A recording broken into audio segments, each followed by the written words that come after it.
Ethan noticed the missed call before anything else felt wrong. It didn't seem important at first.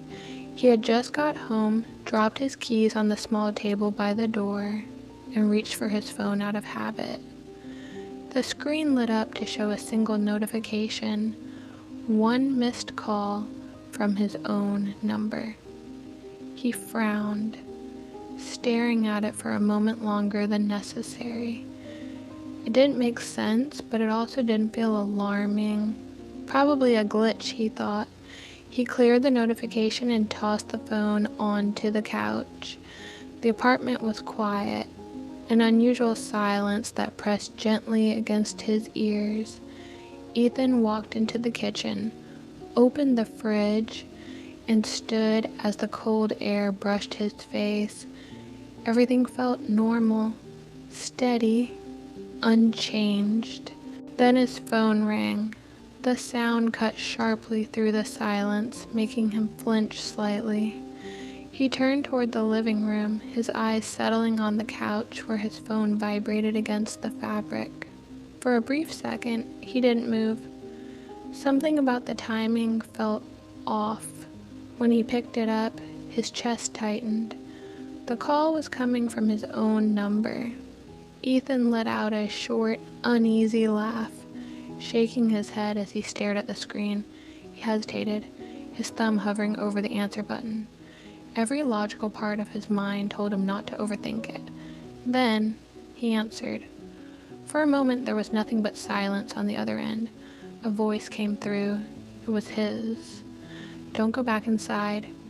The line went dead immediately. Ethan stood frozen, the phone still pressed to his ear as his mind struggled to process what he had just heard. Call ended. He swallowed hard, trying to steady his breathing. "That's not funny," he said aloud, though there was no one there to hear it. The apartment suddenly did not feel as familiar as it had a few minutes ago. The silence returned, but this time, it felt different. He glanced toward the front door. Something about the message echoed in his mind. "Don't go back inside." The words did not make sense because he was already inside. He had been inside for several minutes. The warning felt misplaced, like it had come too late, or too early. Ethan shook his head, trying to dismiss the thought. "It's just a prank," he muttered, though he was not sure who would go that far, or how they would even manage it. He moved toward the couch and sat down, picking up the phone again as if inspecting it might reveal something unusual. Everything looked normal. No strange apps, no signs of tampering, nothing out of place. The call log showed exactly what he had seen before. One missed call from his number, followed by the call he had just answered. His reflection stared back at him faintly from the darkened screen. For a split second, he thought he saw it move differently. Ethan blinked, quickly locking the phone and setting it down again. "You're just tired," he told himself.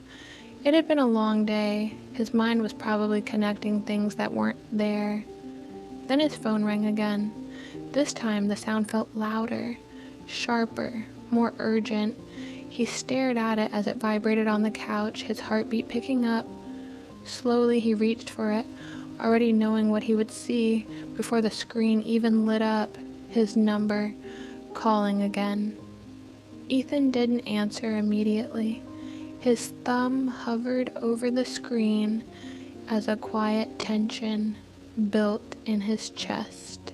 Part of him didn't want to know what would happen if he picked up again, but the other part, the part that needed answers, pushed him forward. He answered.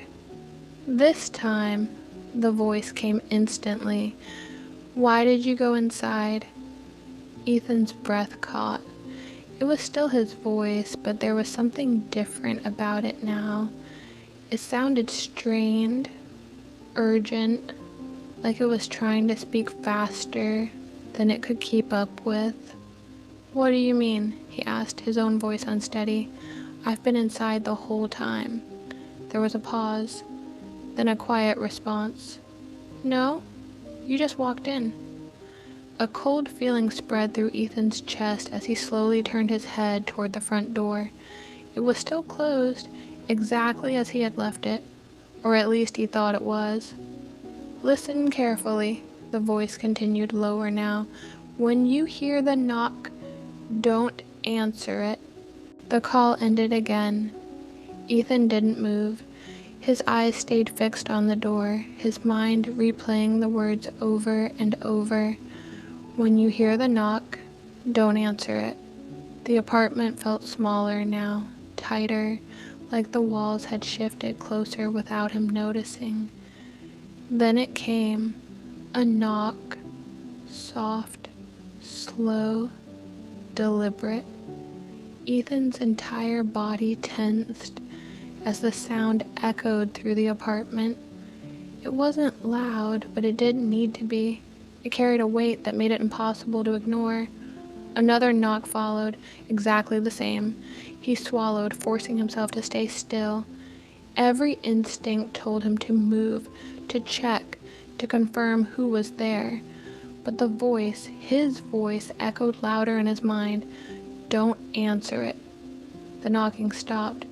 For a moment there was silence again. Then, from the other side of the door, a voice spoke. Ethan, open the door. It was him, perfectly identical. His chest tightened as he stared at the handle, unmoving, his thoughts racing faster than he could control. If that was his voice outside, then what had been on the phone? Or worse, what was already inside? His phone buzzed again in his hand. A new call, same number. This time he answered without thinking. The voice came through in a whisper. It's already too late. And behind him, from somewhere deep inside the apartment, something quietly laughed. It's Mythic Murmurs.